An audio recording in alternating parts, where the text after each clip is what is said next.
এবার হারপিক গরুর হাটের খবর।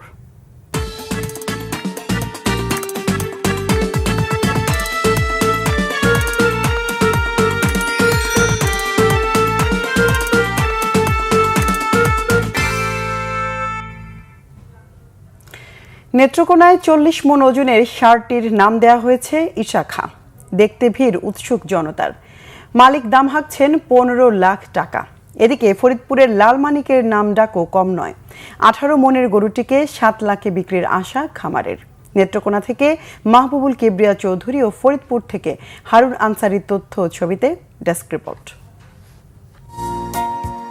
নেত্রকোনার কাইলাটিতে সাড়া ফেলেছে 40 মণ ওজনের ইশাখা।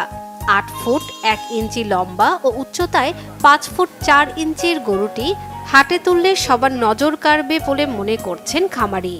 ইশাখা গরুটি 2.5 বছর যাবৎ আমাদের ঘরেরই বাছুর ছিল।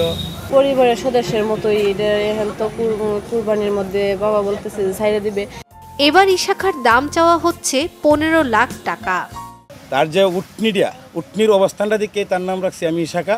তার যে রাখার যে পরিবেশ, যে একটা এয়ার কুলার রুমের দরকার, এটা তো আমার দ্বারা সম্ভব না। যে কারণে আমি মনে কষ্ট নিয়ে হইলেও আমি এখন চিন্তা করছি এটা বিক্রি করে দিব। ইশাখাকে দেখতে প্রতিদিনই বাড়িতে ভিড় করছে উৎসুক জনতা। দামও করছেন অনেকে। দাম দরে মিললে যে কোনো সময় বিক্রি হয়ে যাবে ইশাখা। 40 মণ ওজনের, অনেক সুন্দর দেখা যাচ্ছে। অস্ট্রেলিয়া ফিজিয়াম গরু, মাশাআল্লাহ, প্রায় 40 মণ ওজন, দেখতে খুব সুন্দর। আমরা দরদাম করতেছি। এদিকে ফরিদপুরের চৌধুরীর পাড়ার নজর কেড়েছে 18 মণ ওজনের লালমানিক। দুবাই ফেরত আবুল খায়ের বাড়তি কোনো মেডিসিন ব্যবহার না করে প্রাকৃতিকভাবে গরু লালন পালন করে তাক লাগিয়ে দিয়েছেন।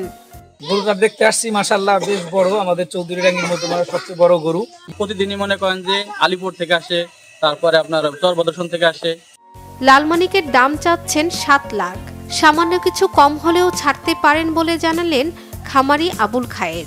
4 বছর ধরে আমি পালতেছি, ওরে খুব যত্ন করে আমি আদরে করে পালছি। আমার ছেলের মতো ওরে খুব যত্ন করছি। আমি এই গরুটারে সাধারণ খাবার খাওয়াইয়া বড় করছি। আমি তো 6,90,000 চাইতেছি, তারপরে আলোচনা সাপেক্ষে। শেষ পর্যন্ত দাম কিছুটা হেরফের হলেও এ ঈদেই ইশাখা ও লালমানিককে বিক্রি করবেন মালিকরা। শর্মিলা কেয়া, বাংলা ভিশন নিউজ ডেস্ক। প্রতিটি ঈদে স্পেশাল হারপিক 750 ml বোতল থেকে 1 টাকা ব্যয় করা হবে পরিচ্ছন্নতা কর্মী ও সুবিধাবঞ্চিত শিশুদের জন্য। ঈদের খুশি ছড়িয়ে যায় হারপিকের সাথে।